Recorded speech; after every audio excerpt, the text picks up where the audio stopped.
What are you working on here? Well, we're trying to get the finish. So we'll move the car out. We'll At the yeah, so it's at the front there that will meet you. Is that sort of where that little parking lot where that is? little parking lot right over there? Okay, okay, perfect. Thank you. Alrighty. Okay, so I can do. I can. Yeah, I'm used to this. Yes, if you don't mind. Or else maybe I can get Kathleen to film this, and then because I'm going to be filming you the rest of the way. So it's on record right now. Is it? Yeah, and there's the Zoom button. Okay. Yeah. Alrighty. Just get you to introduce yourself. My name's George Marcello, M-A-R-C-E-L-L-O, and I'm the CEO and founder of our sixth campaign, step-by-step sixth campaign. It's called SOS4000. Great. Yellowknife is the last stop on your Torch of Life relay, not a relay, Torch of Life, what do you call it, expedition? Expedition, journey, campaign. Yeah, it is actually, and so I'll look back to where we started. We started in October 1st in St. John's, Newfoundland, where the first student torch champion, Samantha Elton Tate, carried the torch. And since that day, you know, we've gone through over 100 different communities, and students from these different communities have carried the torch, and we've gone through the Maritimes, Quebec, Ontario, through the prairies, BC, and recently we were in Whitehorse, and Yellowknife is our final stop. So it's been a bit of a long journey. How are you feeling at this point today? I have a mixed bag of emotions today. There's a part of me that feels very, well, the first emotion is tired, very tired. Yeah. But I also feel like a sense of accomplishment as well, because we were against a lot of odds in getting this completed. Financially, especially, basically all the wheels came off right at the beginning because we didn't get our budget met, and to have accomplished this has just taken nothing short of either insanity or determination, you know. So part of it is feeling that, you know, we've accomplished it.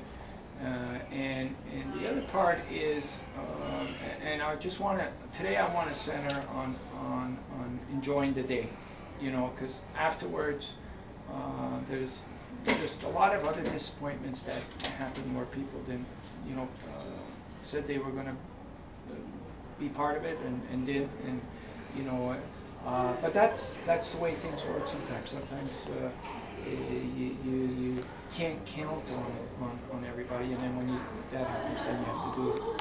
You have to just do it, you know. So yeah.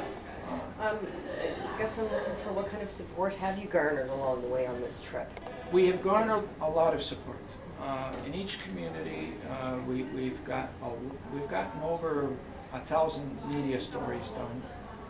We've gotten support from mostly the municipalities where, you know, the mayor would show up. Our biggest supporters have been the schools, you know, where we worked with literally hundreds of schools across the country. And then, you know, we've gotten support from hotels and restaurants. And for Yellowknife, I wouldn't be here today if First Air didn't fly me in. They contributed the flight. I didn't have no more funds, so they contributed the flight, and also I wouldn't have a place to stay if Chateau Nova didn't contribute 4 days of accommodations for me while I'm here. I guess I'm wondering what your ultimate goal is on this day throughout the trip. What is it exactly that you've wanted to accomplish with this? Well, I've been at this for 10 years now, and Canada was at has one of the lowest rates of organ donations in the world, and trying to change that whole culture of people becoming more positive about organ donation and understanding how important it is isn't a small feat. And Over the past 10 years, we've done a lot to achieve that, and I feel like when we started this, nobody even was talking about organ donations, you know, and now people are talking, and bills are coming out, and there's, you know, students, I believe, are our future. That's, you know, why we did it the way we did it this year, and we, you know, Kathleen OBrien Derrick from the other school, they're going to be carrying the torch today, and they're going to represent the community more or less, you know. So I think what we've done this year is we've planted the seeds with these students, and we're hoping that they're not going to forget this experience, and that they'll be able to carry on in their own way this important message, because this is a problem we can solve. You know, we don't have to go to a laboratory to look for millions of dollars to find a cure. All we have to do is reach people in becoming organ donors. If we can reach everybody in becoming an organ donor, we'll have the problem solved.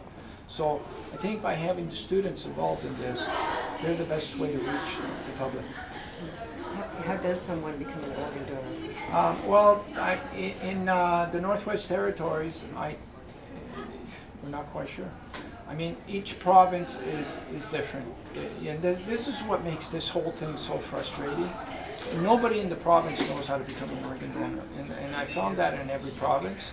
They just, you know, they think, is this still on my license? Is it still, you know, the province doesn't make it known in a you know, a way that everybody's going to know. And so in the Northwest, last thing I heard was that it should be on your driver's license where you can indicate it. That's what I thought as well, but also I've seen some commercials saying, let your loved ones know. And it's a little vague, I guess. Yeah, well, here's the whole thing. They've spent like $10 million on their commercial, you know, and still nobody knows, you know, like there could have been a better way to spend that $10 million. The most important thing is that if you do become an organ donor, it is important to share it with your family, because they're the ones that are going to be making the final decision. So while we're here going, you know, gone through some of the territories, everybody up north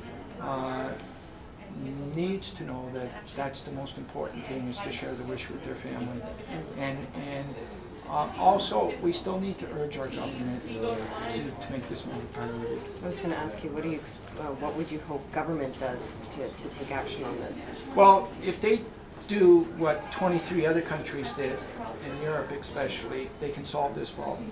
They can revolutionize the whole system. First of all, they can make a national mandate, so that, you know, you have one big mandate throughout the whole national mandate, and if they really want to solve this problem, they can do what these other countries did. They changed it from opt-in to opt-out, which made, because it's an administrative problem. What they did was they knew everybody pretty much wanted to be an organ donor, just they didn't have time to do it. They didn't know how to do it. It was hard to, so they made it easy by having everybody already registered, and the people that didn't want to be on the registry would opt out. And that solved the problem. As a result of that, there's thousands of people that are alive today. That can solve it if we did it that way. But, you know, the politicians here think that this is going to put the whole country in panic if we even thought about something like that, which is not true, you know. And I've talked to enough people already to say, what are we waiting for? Let's do that if that's, you know, how it can solve it. Well, you've got to get ready. I wouldn't mind getting your personal take on why